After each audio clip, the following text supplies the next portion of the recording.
Welcome to Briefly Everything, where we track history's highlights year by year as we slowly move towards current day. Today we'll have a look at history's largest empire. Then we'll talk some about Japan for the first time ever and the origin of Istanbul. In the previous video, we covered the fearsome Assyrians, so I think we should start off with those same guys again in this video.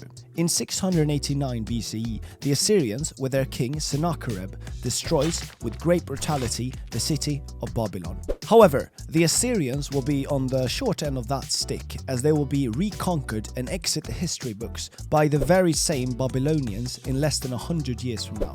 Meanwhile, the Assyrian Empire was at its peak, and they were the largest army in history at the time actually.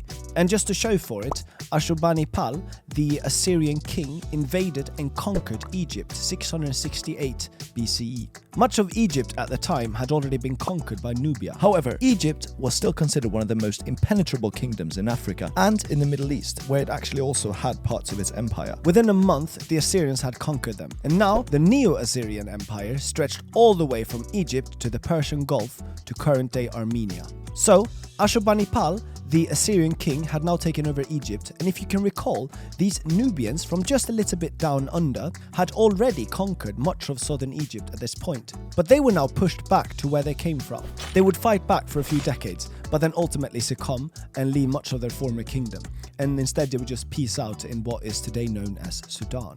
These Nubians were really awesome. For one, they were known for their female warriors. More on them in about 600 years, so stay tuned. Back to the Assyrians now. So they managed to do what few had done before and conquered Egypt, but it only remained conquered for about 5 more years, at which point in 663 BCE, the Egyptians, with the help of Lydian troops, took back Egypt, thus yet again establishing another Egyptian dynasty, the 26th if you're still counting. However, this would be the last period of independent Egyptian sovereignty until modern times. So Egypt just had its 26th dynasty, and coincidentally, this is also the 26th video of this series, and I've yet to mention Japan.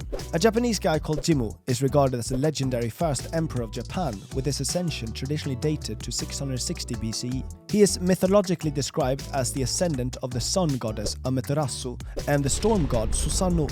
Jimmu is known for his military expedition that established the city Yamato as his power center, thus establishing himself as Japan's first emperor and introducing the country to the history books. While he is a significant historical figure, there is no concrete evidence of his existence. However, his legend comes up a lot and is deeply entwined with Japanese mythology and history. Okay, and a few years later, we have another large city that just gets founded.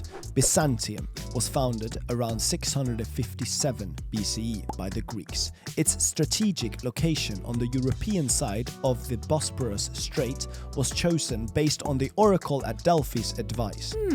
So basically, Delphi was just the ancient world's equivalent of a GPS. The city Byzantium, named after the legendary founder Byzas, was pivotal for several empires, including the Roman and Byzantine.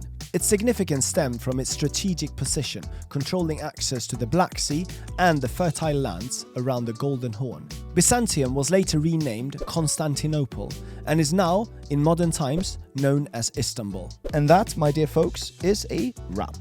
From the Assyrians' ambitious expansions to Japan's legendary first emperor and the strategic founding of Byzantium, these tales remind us that every era leaves a legacy.